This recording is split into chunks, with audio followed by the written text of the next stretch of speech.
Hey guys, Neomis here, and happy Friday to everyone. Now, everyone should be happy. It's the weekend. Everybody loves a weekend. To all my Irish gooners out there, I hope you have a great holiday weekend. They've got their bank holiday this coming Monday, so I wish them a nice, long 3-day weekend for them.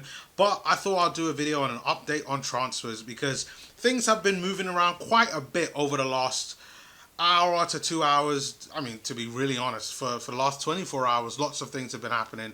So we found out yesterday that Arsenal went in for Emi Buendia, and that a bid was put in. Said that the bid was over 30 mil, which I gotta said that I was a bit surprised because 2 days ago I put up a video talking about how the director of football at Norwich said that if they were going to sell, that they would be looking at least a number with a 3 in front of it.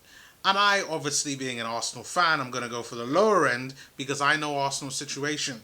And I know Arsenal's situation is quite bad financially. I know that we need to go cheap.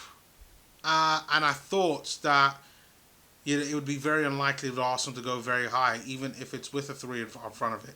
But Arsenal did go for a bid, and it's been quickly rejected, at least according to Fabrizio Romano, who has been out and about, and who's actually on another YouTube channel, did an interview talking about it, that I thought was pretty interesting, and I thought I would chime in. I can't remember the name of the host that was on there, but the name of the channel is called the Arsenal Lounge. Mo Haydar, formerly of AFTV, was on there.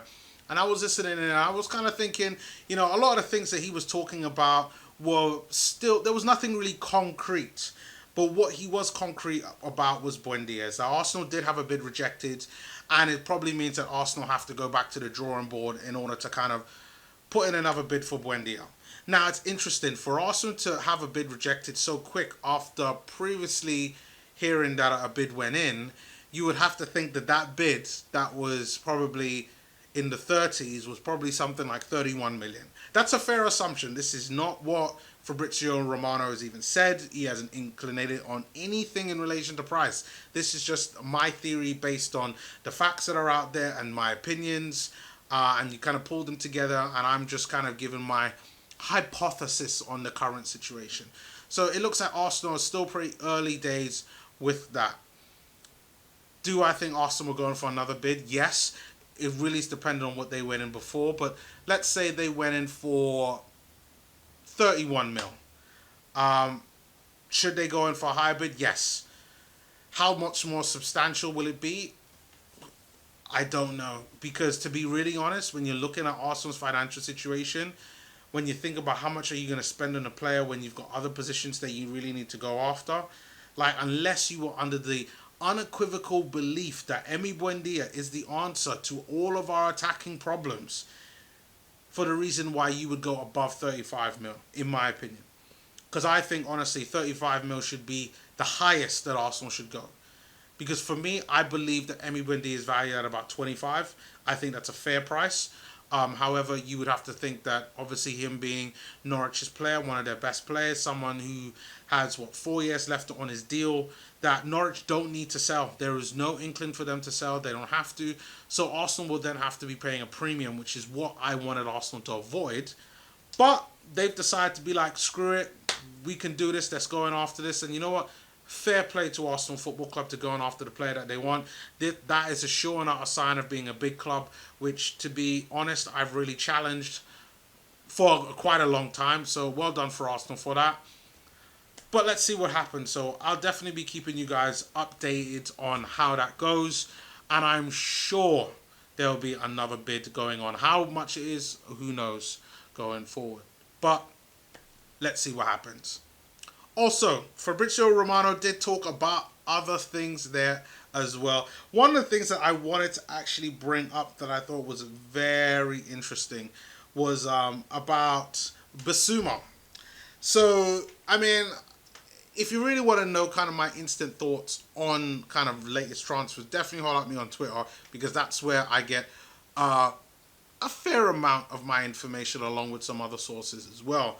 But Romano did talk about to say that Arsenal have a top target of midfield, which is not Bissouma. I repeat, not Bissouma.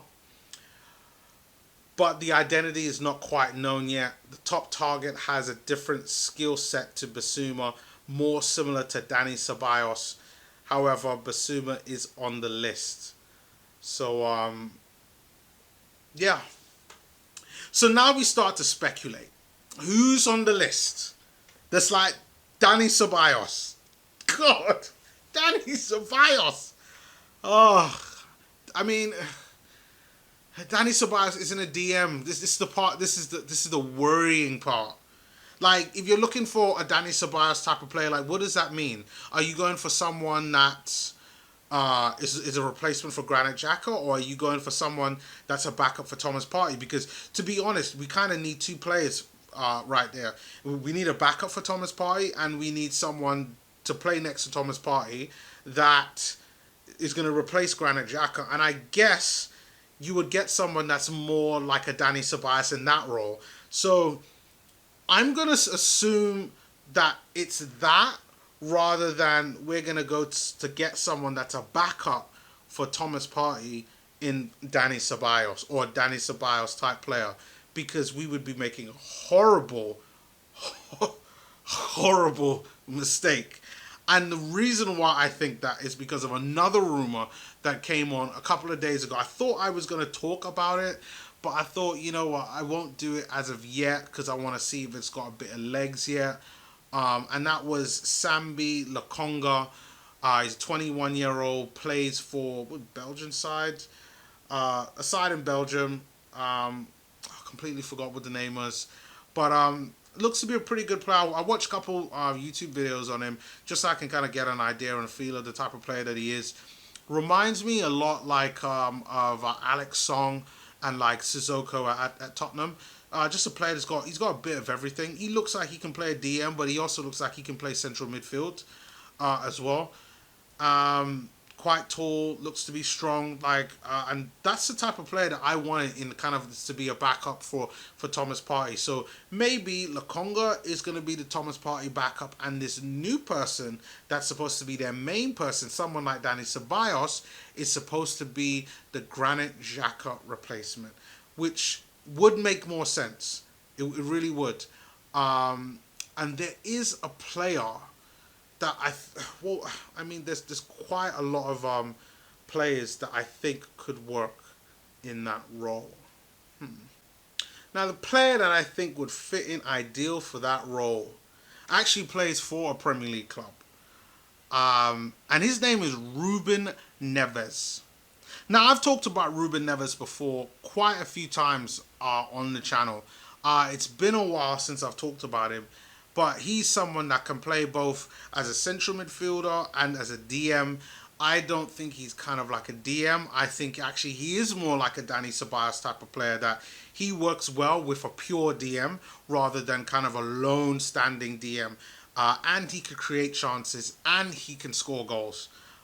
He's the type of player that I think would be the type of player Arsenal should kind of go after, or a player that I think is actually a Man United that I liked him when he was at Ajax, and it's Donny van der Beek, who I think could play that role pretty well to play next to Thomas Partey to replace Xhaka. But I mean, these are just like players that I just like, that I think would fit in well, like no news story like whatsoever. But I guess we just need to wait to see what really happens on that front. But you have to say that you like the direction that Arsenal are going in right now. I'm very positive about the rumours, and especially when you link to the rumours away overall. But I think keep it in touch with how a lot of the journalists are saying, just doing general research. I think that Arsenal have a good summer ahead of them, and whether it's with Buendia, Thomas Partey, and who's going to be his backup, either Bissouma or Lokonga, or I mean, who knows? Nevertheless, it's looking quite positive for Arsenal. But leave your comments below. I mean, what are your guys' thoughts on Emi Buendia? Particularly, do you think we're going to get him? I know in my last video I talked about Buendia. Lots of Norwich fans didn't think that we'd be able to... Well, I think lots of Norwich fans don't think we'd be able to get him unless it's for a good price. But I do think there's a good chance we will be able to get him. But I think the price is going to have to be right. And if they keep on rejecting our bids, I think eventually Arsenal will probably move on to someone that is of a better price. But let's see what's going to happen. So leave your comments below. Please continue to like and subscribe, and I will see you all next time, which will probably be tomorrow, depending on how all the news goes.